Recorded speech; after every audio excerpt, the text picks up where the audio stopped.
And as we heard earlier this hour, a decision on a bid for a purpose-built quarantine facility sounds imminent in Victoria. Let's go live to Professor Brendan Crabb. He's the Director and CEO of Medical Research Institute, the Burnet Institute, also Chair of Pacific Friends of Global Health. Professor Crabb, thanks very much for your time. How significant would it be for us to finally get that expanded, fit-for-purpose quarantine facility outside of the hotel system? Well, it'd be fantastic because the hotel system is leaky. We've had 18 leaks in the last 6 months throughout Australia, and the main reason for that is that hotels aren't fit for purpose. To your point, the secondary reason is that we've taken a while to recognise that the virus transmits through the air, and that's why hotels don't work so well. So, look, it'd be fabulous to have a purpose-built facility, but I will say that it needs to be still a national solution somehow, because a fantastic facility in Victoria would not have prevented this outbreak, for example, which came from South Australia, and it wouldn't have presented the one over Christmas that came from New South Wales. So it's got to be a national solution. Do you think that the hotel quarantine component still has to play a part? Yes, I do think hotel quarantine has to play a part, and now that we understand what's going wrong with it, we certainly understand what's going right with it, which is most things. But what's going wrong is this airborne transmission where the virus goes, into the corridor from an infected person's room into the corridor and infects another person, for example, in the other room. And this is probably what happened in Adelaide a few weeks back. So understanding that, we can set some guidelines that minimises that happening. So there's every reason to think hotels have a future, but they're unlikely to be anything like as good as Howard Springs. But we've got to act on hotels from today. Now, on the vaccination rollout, what's your assessment of where things are at? More than 1 million jabs in 10 days. Are you more encouraged about the trajectory of the vaccine rollout right now? Well, if there's a silver lining to Melbourne's scare, and let's just hope it is a scare and is dealt with without a significant outbreak, it's that people have been woken up. People and governments, all of us really need to take responsibility. We got pretty comfortable with where we were at, and it took this outbreak to realise that we weren't vaccinating as though our lives depend on it. But in fact, our lives do depend on it, and certainly the lives of our parents and grandparents depend on it. So, yes, I'm very pleased with where things are heading now. The attitude is great, and we have a sovereign supply of vaccine as well as quite a bit coming in.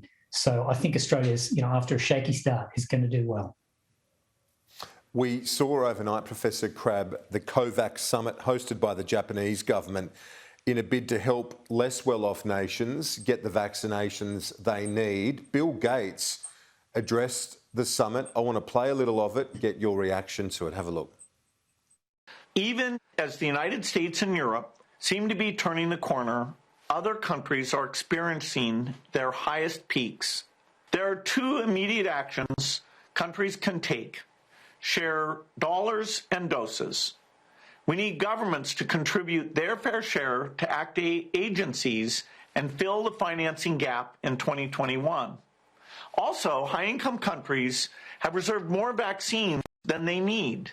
Without compromising their own domestic vaccination efforts, these countries can be part of an effort to accelerate global vaccine access by sharing these excess doses.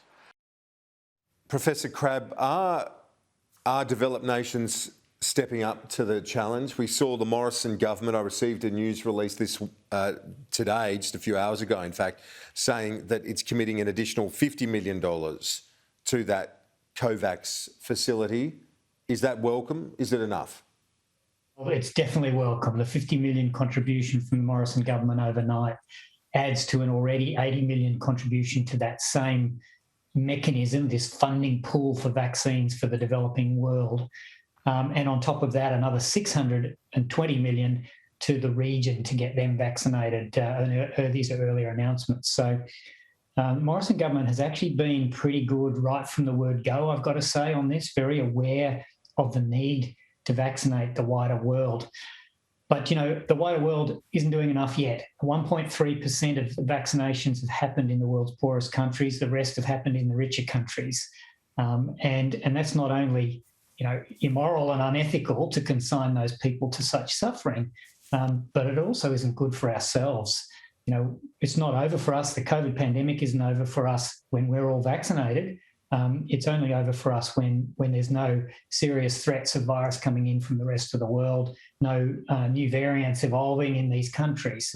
So it's a very welcome step. What the contribution last night means collectively, not just Australia's, but collectively, is that 30% of the world's poorest 92 countries will get vaccine this year or early into next year. That's an amazing step forward and very, very welcome. And so it's great Australia's doing their bit. But we've got more to do. In my view, this is as important as our own vaccine rollout. I know that sounds a big statement, but really, we don't defeat this unless the world defeats it, and so we have to do our bit. Well, exactly, in terms of trade, in terms of travel, in terms of those variants, there's so many different reasons why it's, and not to mention the moral question. There's so many reasons. Yeah, that's right. I mean, the humanitarian reason is yeah, exactly. The humanitarian reason is one reason, but it's a straight hard investment as well. Just as you've mentioned, none of those things can really get back to normal or even close to it until the pandemic's on the big decline around the world, and vaccines are central to that. You know, it's understandable how it happens. Rich countries are the ones that invest and make the vaccines.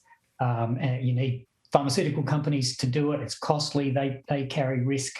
We just have to find ways of getting vaccine to countries and to people who can't afford it. And this is a great step forward toward doing that.